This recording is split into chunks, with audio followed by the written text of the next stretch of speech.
Hola, ¿qué tal? Déjenme acomodo tantito. Ya saben que yo empiezo y acomodo. A ver, así, ¿qué tal?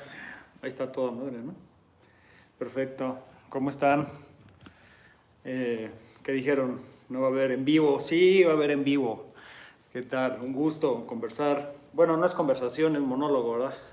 Pero es un gusto. Es un gusto estar aquí con ustedes. Eh, Noticias antes de empezar en vivo y sirve que dejamos que la gente venga. Noticias, pues no hay muchas. Va todo fluyendo aquí, vamos bien, vamos contentos. Todo acorde a lo programado. Ayer tuvimos la primera sesión del diplomado de cuchillo. Fue una clase introductoria en el nuevo cuartito. Le decimos el cuartito. Es el doyito que tengo ahí aquí en la casa. Habilité un cuarto que teníamos ahí de servicio, que luego lo usamos de bodega y ahora lo habilité pues, para tener un área ahí para entrenar. Y ayer lo estrenamos con el diplomado de cuchillo. Se siguen inscribiendo personas al diplomado. Estoy seguro que va a ser de mucho beneficio, ¿sí? Va a ser algo muy positivo, bueno. Espérenme un segundito, déjenme porque se está acabando la batería. Voy a poner un cable, permítanme.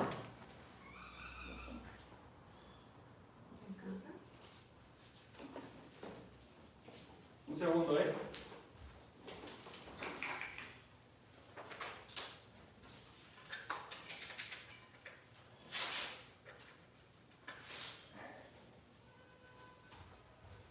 Ya voy.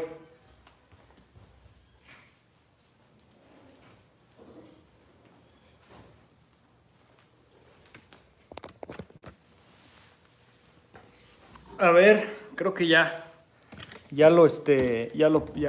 ahí quedó. Sí, para que no empiece, ¿no? Bueno, y ahí va el tema del cuartito, va el tema bien del diplomado.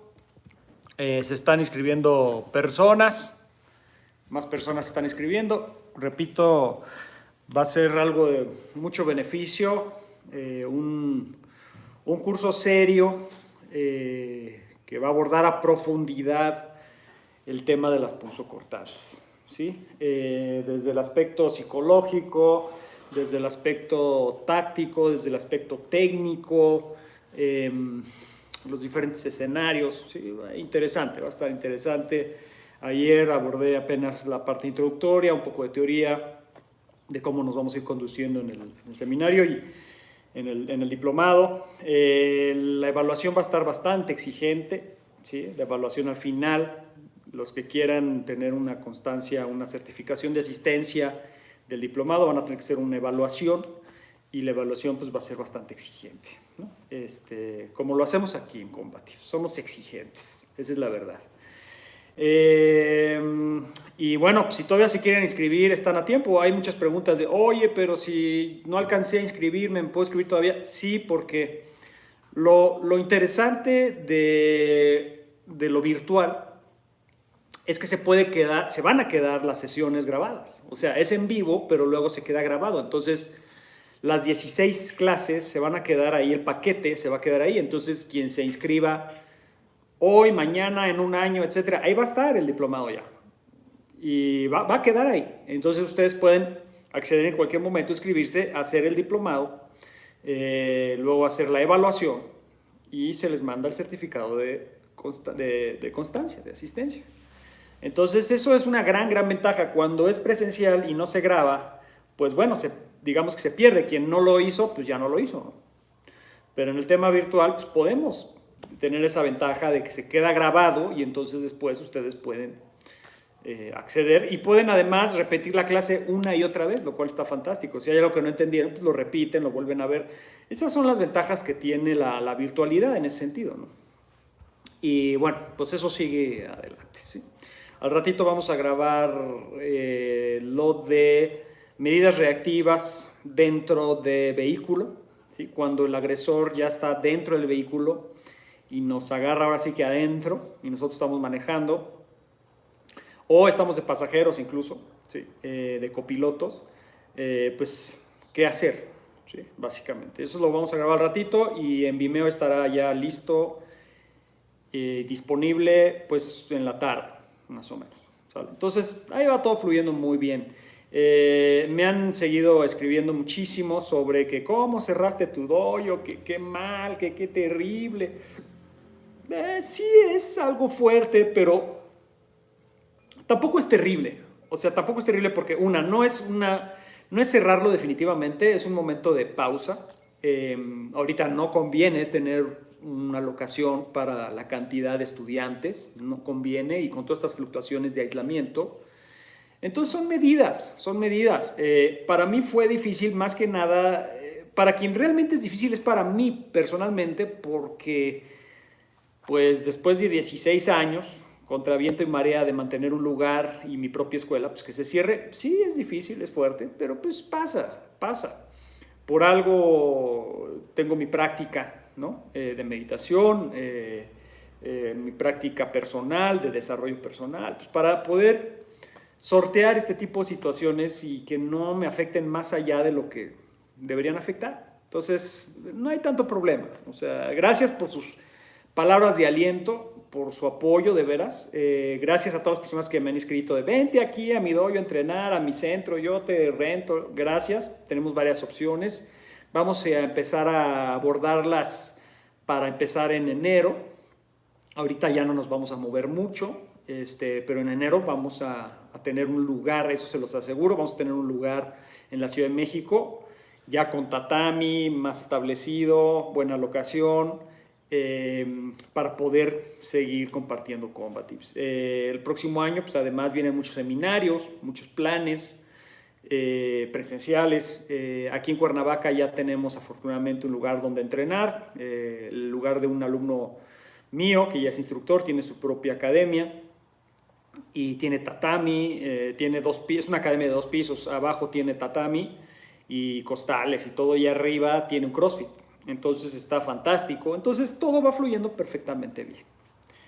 Bueno, vamos a lo que nos compete hoy, que es miedo bajo ataque y entrenamiento. La adrenalina es algo muy, muy curioso, ¿sí? La adrenalina es un flujo bioquímico que se siente bastante fuerte, ¿sí? Incluso hay personas que se vuelven adictas a la adrenalina, ¿sí? Pero se vuelven adictas a la adrenalina, al flujo adrenalínico, a esa sensación, de una forma provocada intencionadamente. O sea, alguien que se tira de paracaídas, alguien que se mete en una jaula a pelear, alguien que, no sé, hace deportes extremos, pues le gusta la adrenalina, se vuelve adicto a la adrenalina porque sí hay una adicción a esa sensación. Y luego ya necesita constantemente este tipo de experiencias. Es muy diferente la adrenalina inducida por un sparring, por una pelea deportiva, por no sé, hacer rappel o ese tipo de bucear con tiburones, a la adrenalina que se suscita por un ataque, ¿sí? Por un ataque que sí pone en riesgo, ¿sí?, de una forma sorpresiva nuestra vida o la vida de nuestros seres queridos. Definitivamente es muy diferente la sensación.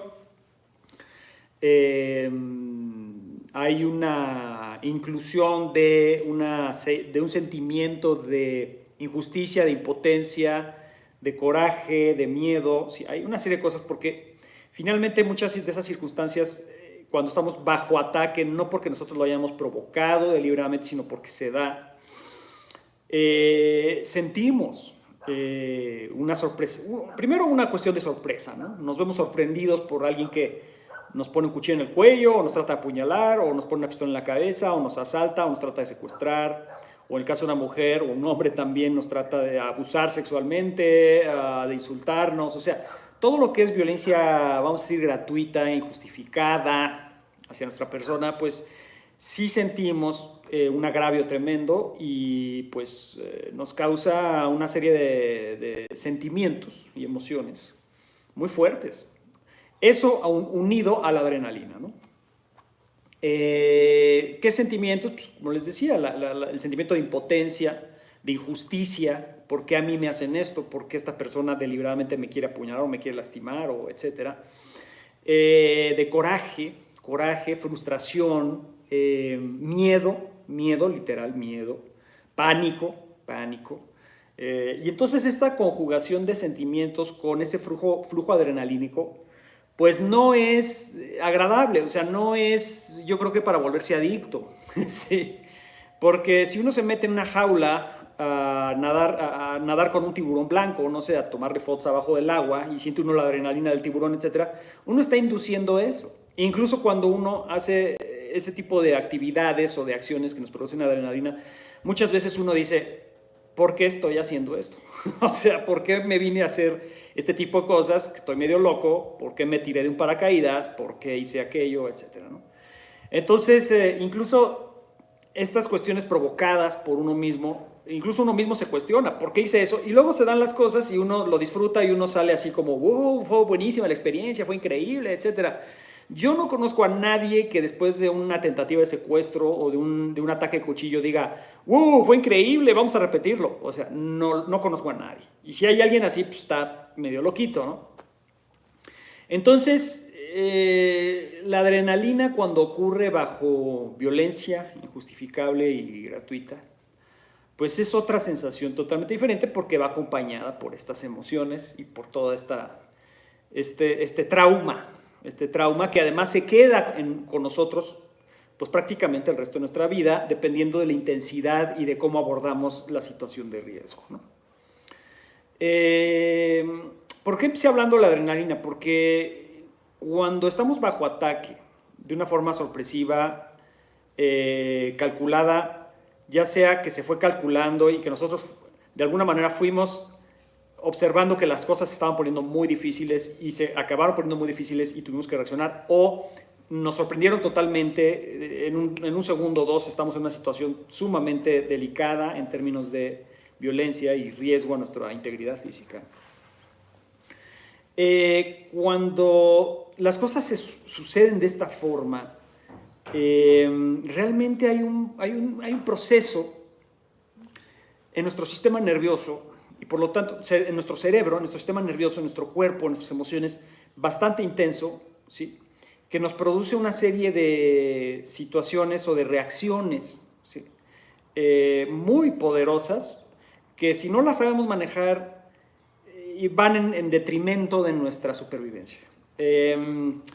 Por ejemplo, el clásico congelamiento, ¿sí? Cuando alguien es atacado momentáneamente, sorpresivamente, incluso aunque ya estaba premeditado y que ya estaba viendo a la persona que estaba poniéndose difícil y en esa amenaza y en ese proceso un poco más lento de amenaza y de amedrentamiento, de repente hay el ataque y sucede el ataque, aún así hay un proceso de congelamiento, hay un momento de congelamiento. El congelamiento básicamente es shock, es un shock. El sistema nervioso entra en un shock. El cerebro trata de ajustar lo que está sucediendo, trata de entenderlo, trata de digerirlo y como no lo entiende porque no es algo cotidiano como tal, entonces viene un shock nervioso básicamente y el congelamiento es un shock nervioso.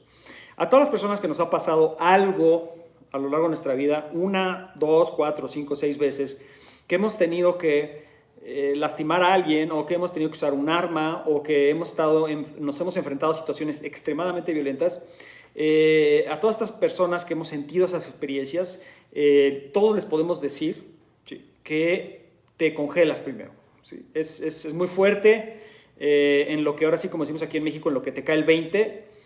La verdad es que a veces el congelamiento, ese shock, puede ser cuestión de un segundo, de repente te congelas y inmediatamente reaccionas y dices algo está pasando y empiezas a actuar. O el shock puede durar, el máximo o el cenit del shock puede durar 3, 4 segundos, donde la gente se queda pasmada y se queda así totalmente congelada. Puede haber un shock de 5 segundos, puede haber un shock de 10 segundos, puede haber un shock de 1 minuto. O sea, hay gente que queda en catarsis 1 minuto. O sea, se quedan así, pasmados después de que los están tratando de secuestrar o los están tratando de lastimar y la gente se queda así. Y tú ves muchas veces de forma presencial o en videos de seguridad, de cámaras de seguridad, etcétera, ves como la gente, oye, pero no está haciendo nada, no hizo nada, yo hubiera hecho algo, yo hubiera hecho esto, yo hubiera lo otro. Bueno, Tú comentas eso de todo lo que hubieras hecho, pero no estás en la situación. No fuiste sorprendida como esa persona. Y esa persona se quedó en shock. ¿Por qué? Por lo mismo, porque es un proceso bioquímico natural del cuerpo humano, del cerebro, del sistema nervioso, etc. Entonces hay un congelamiento. Eso tenemos que aceptarlo. Quien te diga, yo no me congelo, yo no... Pues es alguien que no realmente ha sentido lo que es el peligro real. Esa es la verdad. Entonces todo el mundo se congela. Lo que hace el entrenamiento como tal, si lo relacionamos con un entrenamiento de supervivencia, de protección, de defensa personal, lo que hace el entrenamiento es que reduce el congelamiento.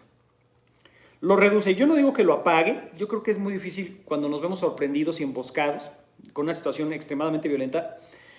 No creo que se llegue a un punto donde simplemente no te congeles, pero creo que se aprende a transformar. Con el entrenamiento aprendes a transformar ese congelamiento y a que no sea tan largo.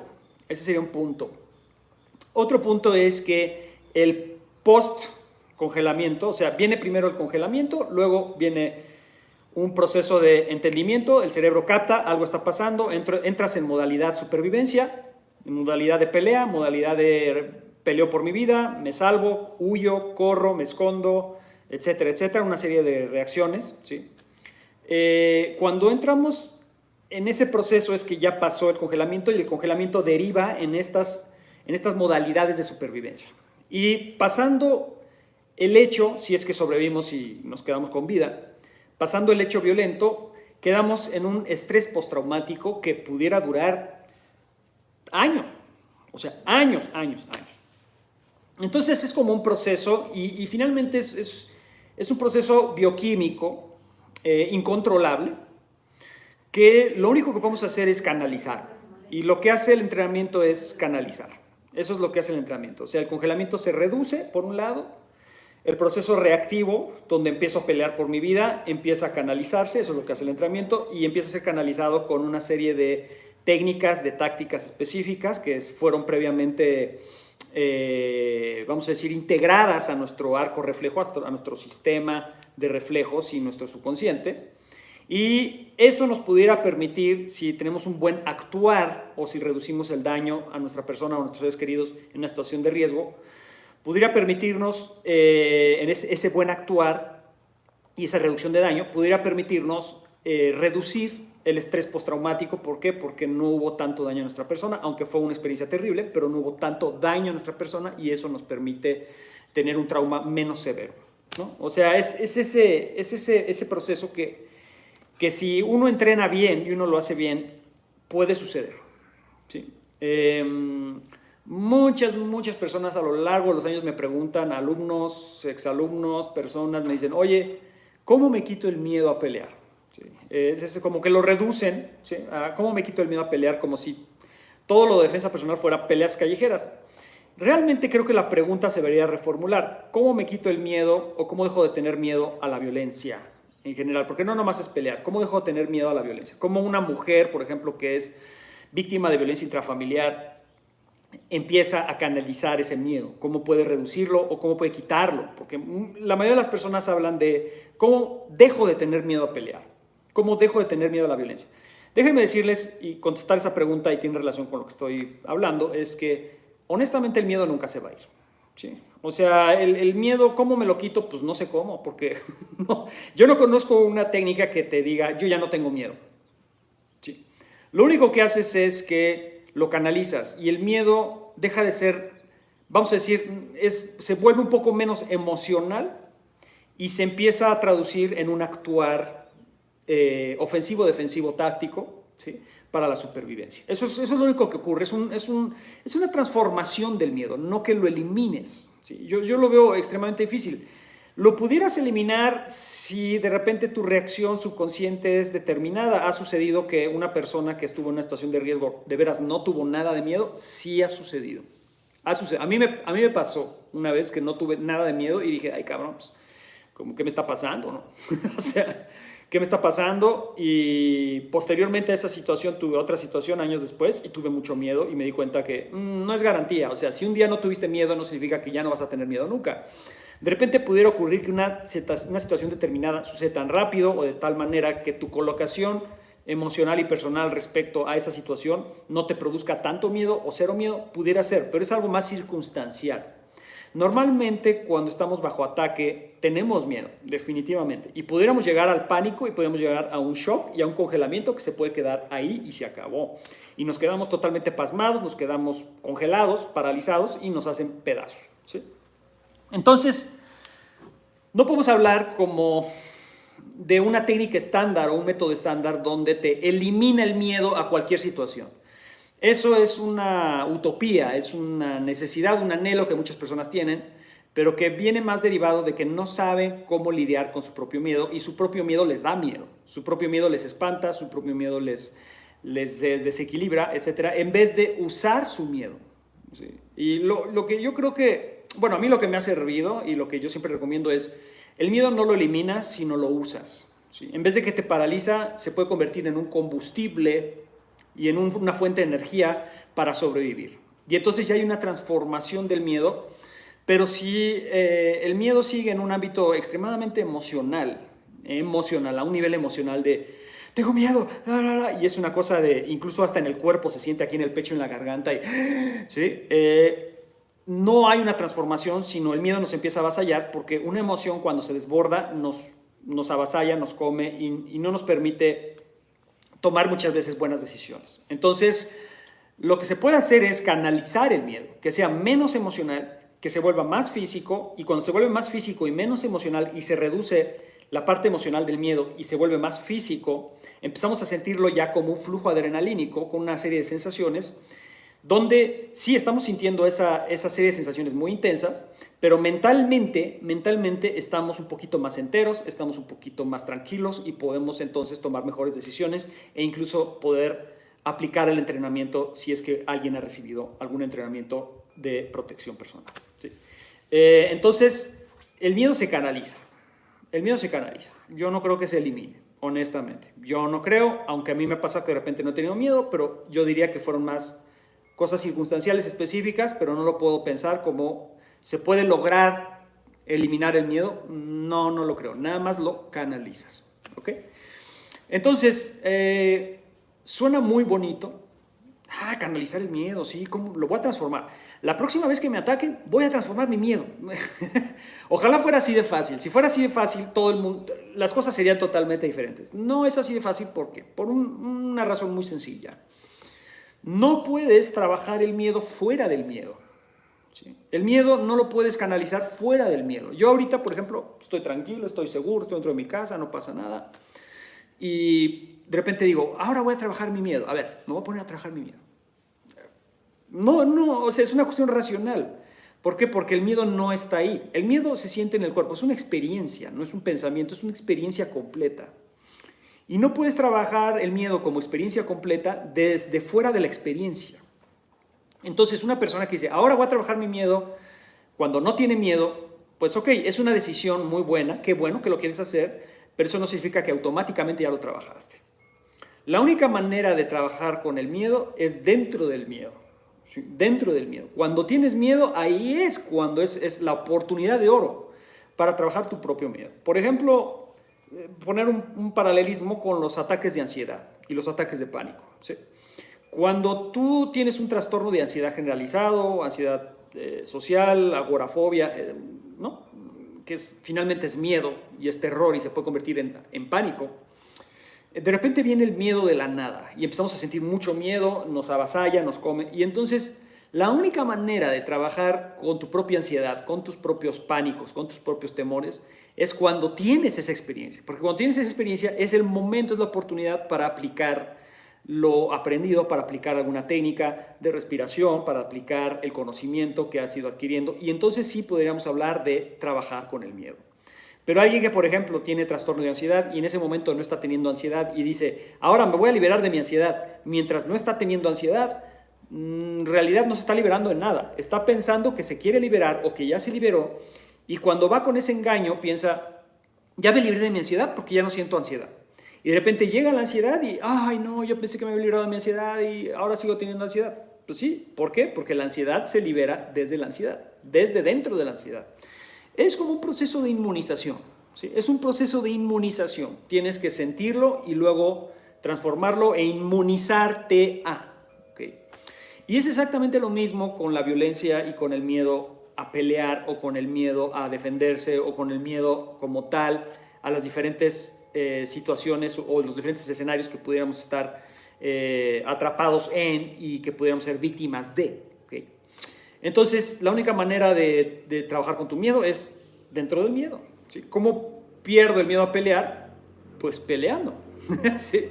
Ahora, no estoy incitando a las personas a que se vayan a pelear en la calle, ¿sí? Porque yo siempre me dicen, cuando llegan y me dicen, pero a ver, explícame, ¿cómo me quito el miedo a pelear?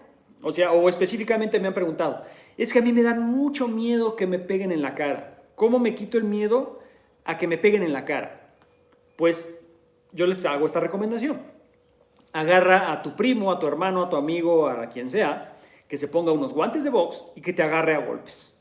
¿Sí? Y que te empiece a pegar, primero despacio, luego más duro y luego durísimo, y te empiezas a quitar, te empiezas a bloquear, empiezas a desviar los golpes, empiezas a moverte, y vas a empezar a sentir ese miedo, porque vas a sentir los impactos, te va a doler, te vas a sentir agredido, y ahí mismo, ahí es donde vas a trabajar tu propio miedo. Entonces, ¿cómo erradico el miedo a pelear? Pues no existe. ¿Cómo lo transformo? Utilizando este tipo de técnicas, exponiéndote e inmunizándote, ¿sí? en el mismo miedo, porque es un proceso de inmunización, como una vacuna, te vacunas contra el miedo, sintiendo miedo. Entonces el chiste es que sientas el miedo para poder transformar ese miedo. Ahora, eso es, en temas, por ejemplo, de cómo me quito el miedo a que me peguen en la cara, pues así, que te peguen en la cara y entonces te vas a dar cuenta que no es para tanto y que puedes sobrevivir a algo así como golpes en la cara.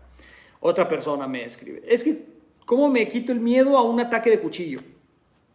Bueno, en un ataque real de cuchillo no te vas a quitar el miedo, lo puedes transformar. Ahora, no te voy a recomendar que alguien agarre un cuchillo y se te venga encima y te trate de matar para que se te quite el miedo. Sería una total irresponsabilidad hacer eso. Sin embargo, sí se puede hacer dentro de un ambiente controlado, con un cuchillo de entrenamiento, que alguien realmente te trate de apuñalar. Y entonces vas a ver, uno, la realidad de lo que es un apuñalamiento y un ataque de cuchillo. Dos, vas a sentir la adrenalina y el miedo y vas a sentir, ups, esto sí se pone muy intenso. Y dentro de esa adrenalina y esa sensación de impotencia, de frustración, sobre todo cuando el compañero te empieza a poner una paliza con el cuchillo y no puedes hacer nada, empiezan a entrar temas como frustración, impotencia, miedo, terror, ya no sabes qué hacer, estás agotado, te siguen apuñalando y tú no sabes qué hacer.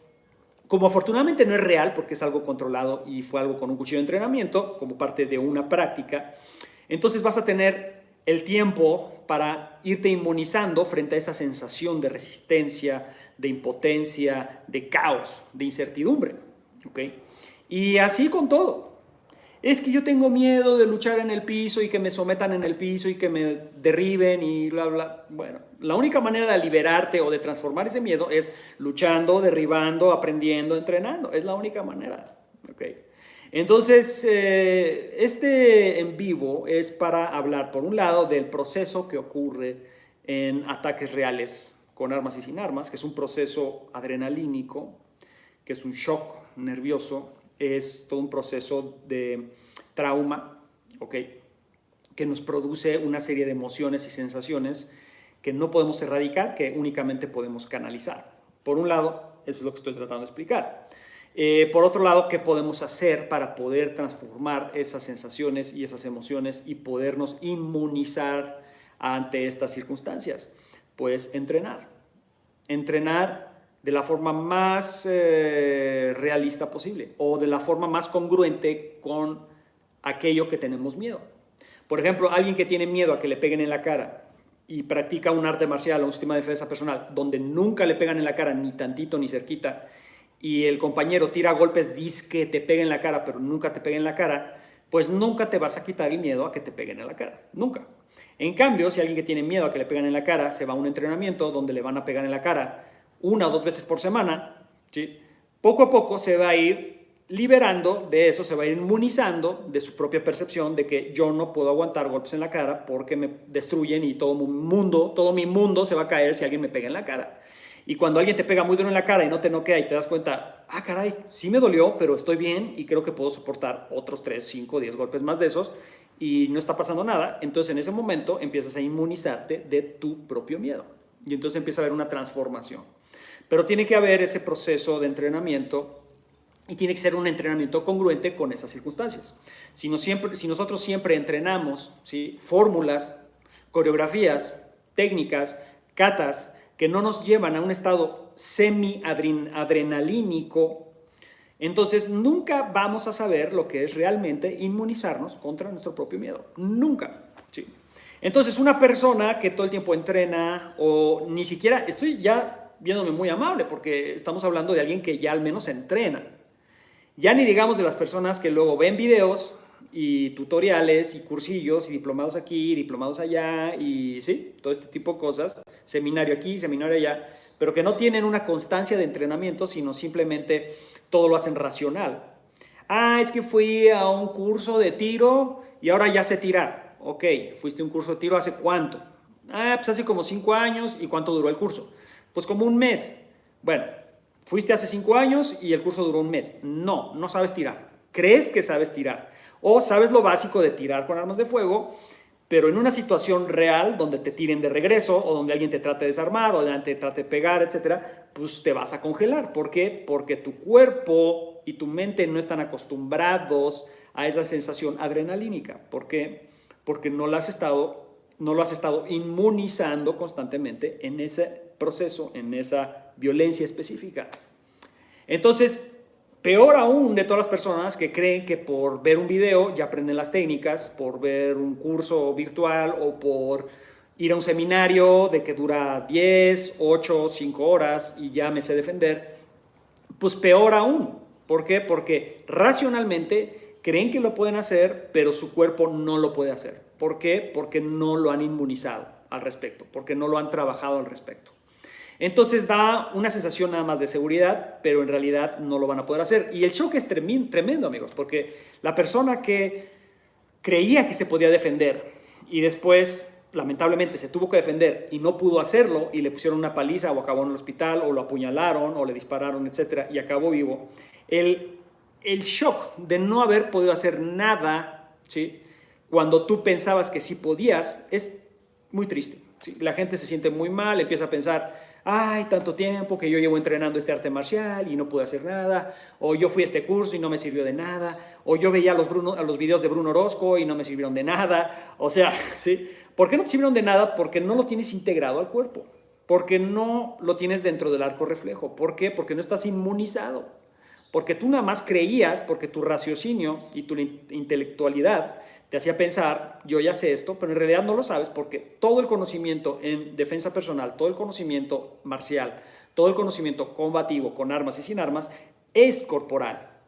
Es corporal, no es racional, es subconsciente corporal, es de arco reflejo, ¿ok? Entonces, pues los que no hacen nada y creen que nada más viendo van a lograr algo, pues ya les dije que no va a funcionar. Los que sí entrenan de vez en cuando o regularmente, pero sus entrenamientos en ningún momento están sometidos a un nivel de presión para sentir esa adrenalina e irse inmunizando poco a poco contra su propio miedo, pues podrán entrenar 5, 10, 15, 30, 50 años, podrán tener un octavo dan, podrán ser presidentes de una federación fulana, y podrán ser un gran máster y lo que sea, pero si ese gran máster nunca ha sido sometido bajo presión a diferentes escenarios de violencia, pues es como si no hubiera hecho nada, básicamente.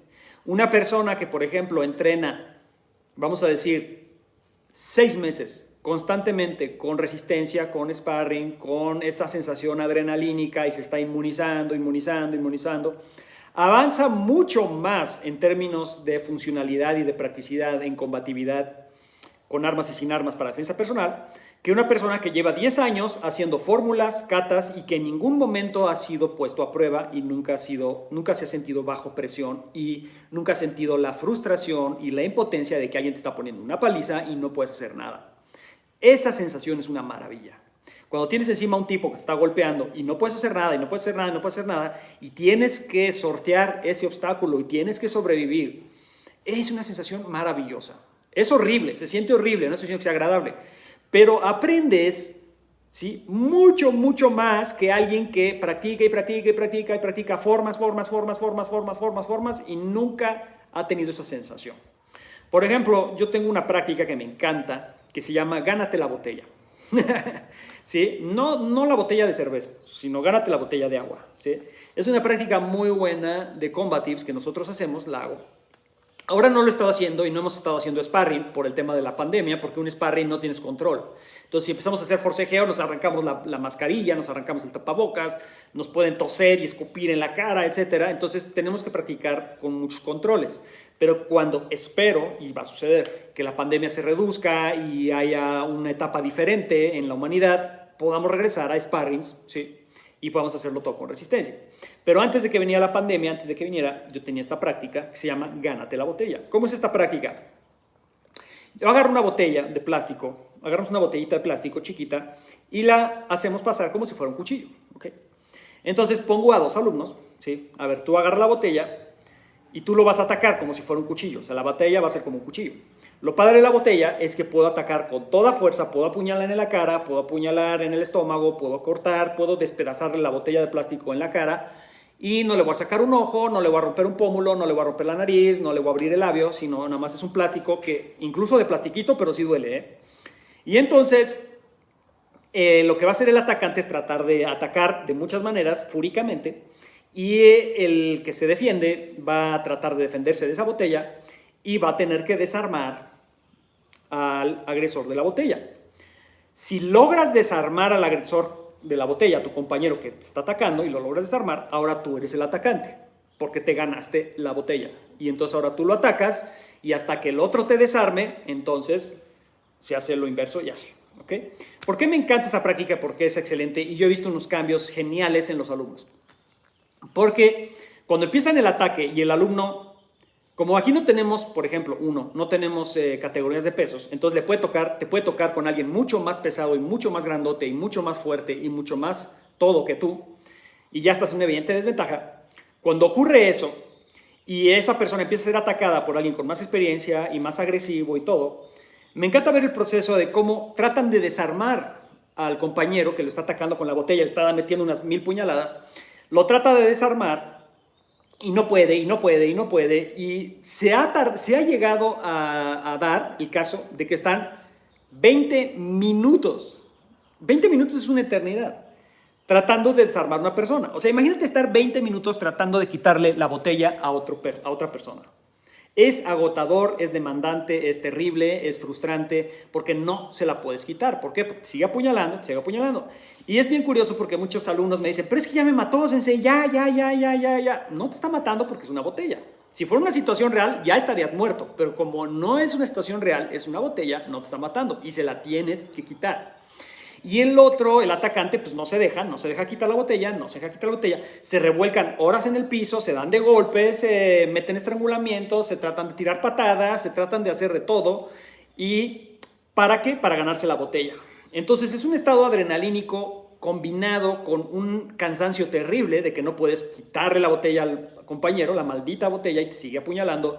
Combinado con esta percepción de, es que si fuera real ya me hubiera matado y me sigue matando y no sé qué hacer. Y entonces entramos en una sensación terrible, en un hoyo negro donde sentimos que no podemos hacer nada. Y ha habido alumnos que me dicen, ya, me rindo, ya, está bien, ya. Y les digo, no te puedes rendir. O sea, le tienes que quitar la botella. Aquí no hay me rindo. Digo, en una situación real, ¿tú le dirías me rindo? No, pues no. Tienes que, aunque estés lastimado, aunque estés cansado, aunque estés frustrado, aunque no puedas, tienes que quitarle la maldita botella. Y después de 15, 10, 20 minutos le logran quitar la botella y entonces sí, ya se la quité. Bueno, ¿ya te sientes feliz con la botella? Ahora tú haz lo mismo. Y entonces así es esa práctica.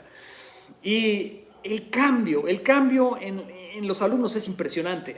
O sea, un alumno que llegó o alumna que llegó con inseguridades, con este miedo a que me peguen, este miedo a que me derriben, este miedo a que me apuñalen. Cuando hacen este proceso de la botella, los veo mucho más empoderados y después empiezo a ver cómo empiezan a entrenar con una gran fuerza, con una gran seguridad, porque se sienten de yo sí puedo, ¿sí? Yo puedo hacerlo. Y hay personas que me han dicho, ay, pero ven este entrenamiento, pero si fuera real ya estaría muerto. Sí, pero es un simulador. Lo que yo quiero generar con este entrenamiento es esta adrenalina, esta sensación de impotencia, esta sensación de frustración. No es un cuchillo real. No estamos dando una demostración de cómo puedes desarmar a alguien. Es Llevar a una persona a su límite personal, a su límite emocional, a su límite adrenalínico, llevarlo a un punto de agotamiento, llevarlo a un punto de frustración y que desde ahí tenga que sobrevivir. Y eso es un entrenamiento fantástico. Yo les digo a los que logran hacerlo, les digo, no sabes cuánto acabas de avanzar en tu propia supervivencia. No te has dado cuenta, porque no sabes. Pero yo sí te puedo decir que acabas de avanzar mucho más, ¿sí?, que alguien que entrena una coreografía o una fórmula o una técnica específica y nunca se somete a estos niveles de presión. Tú acabas de ahorrarte 10 años de entrenamiento. Acabas de avanzar 10 años de entrenamiento en una sesión de 2, 5, 10 minutos. ¿Sí? Y es fantástico el cambio. Las personas que hacen este proceso de la botella, veo cómo están mucho más tranquilos, mucho más seguros y dicen, Sensei, me siento mejor. O sea, después, en el momento me sentí horrible, pero al otro día me sentía mejor. Y veo cómo ejecutan sus técnicas. Después, cuando ya hacemos las fórmulas, cuando ya hacemos las catas, veo cómo ejecutan los movimientos con mucho más seguridad porque saben que si el compañero se reniega, tienen la capacidad y la fuerza para lidiar con eso. ¿Sí? Entonces, el miedo y la adrenalina ya no les juega en contra, sino les juega a favor. Entonces, yo les recomiendo eso. O sea, si ustedes quieren realmente transformar el miedo cuando están bajo ataque, espero que nunca, pero si un día están bajo ataque y quieren transformar ese miedo, tienen que buscar entrenamientos que se asemejen a esa sensación. No con eso llegar a un punto de extremo de entrenamientos demasiado duros o demasiado extremos o demasiado peligrosos para recrear una situación peligrosa. No hagan eso. ¿Sí? Hay gente de veras que no tiene cerebro y te dice, vamos a hacer el entrenamiento con una pistola real, o vamos a hacer el entrenamiento con un cuchillo real, o ahora te voy a golpear a puño cerrado, sin guantes, sin protección, y te voy a hacer pedazos y a ver si te defiendes. Yo no veo eso como algo bueno. ¿Por qué? Porque las posibilidades de una lesión grave están ahí. ¿Sí? ¿Qué vas a generar? Vas a generar que si la persona se logra defender, felicidades, aunque quede sangrado y despedazado, pues ok. Pero también puedes lograr el efecto contrario. Puedes lograr que la persona se apabulle más, tenga ahora más miedo y se sienta más impotente. Y en vez de que el entrenamiento le haya servido para superar o transformar su propio miedo, ahora tiene más miedo, ahora tiene más inseguridad porque le dolió demasiado el entrenamiento y fue contraproducente. O puede suceder una tercera situación, que la persona que está sometida a esos entrenamientos tan extremos una y otra vez se vuelven lo que yo digo un perro de pelea. ¿Sí? Perros de pelea. Y defensa personal, seguridad y protección personal no se trata de que te transformes en un perro de pelea, en un peleador, en alguien que está con sed de sangre, que ya no siente, que ya está entumido. ¿Por qué? Porque justamente de lo que se trata en temas de protección y seguridad es de cada vez ser más sensible, más sutil, tener una conciencia más avanzada, tener una percepción más abierta a todos los detalles, a todos los potenciales peligros, a todos los cambios de ambiente, de entorno, al lenguaje corporal de las personas. Y si tú te vuelves un perro de pelea que nada más lo que buscas es pelear y que nada más reaccionas con la sangre y nada más quieres sangre, vas a pasar por alto todos estos detalles sutiles de lo que es seguridad. ¿Te volverás muy bueno peleando como un perro de pelea? Sí. Pero tarde o temprano te va a pasar como le pasa a los perros de pelea. Vas a acabar sacrificado o te vas a enfrentar con un perro de pelea mucho más agresivo, mucho más ojete que tú, mucho más loco y vas a acabar mal. Entonces, el punto no es llevar los entrenamientos a un extremo, que te vuelvas un entumido, peleador, perro de pelea, un gorila que nada más trata de madrear a todo mundo y que lo único que quiere es sangre. No se trata de eso. Tampoco se trata de hacer entrenamientos que nunca exploran la adrenalina, nunca exploran la resistencia, nunca exploran la sensación de impotencia y de frustración. Hay que encontrar un punto medio, donde, pues sí, tengo entrenamientos medidos, controlados, seguros, pero que sí me exigen el máximo de mi capacidad emocional, física, y empiezo a lidiar un poquito mejor con mi propia adrenalina. Esos entrenamientos te ayudan, no son garantía de que en una situación real tú reacciones impecablemente, pero te ayudan mucho más a los entrenamientos que son o muy laxos en ese sentido o demasiado intensos. ¿Ok? Ese es el en vivo básicamente. Entonces, a entrenar. Que estén muy bien. Hasta luego.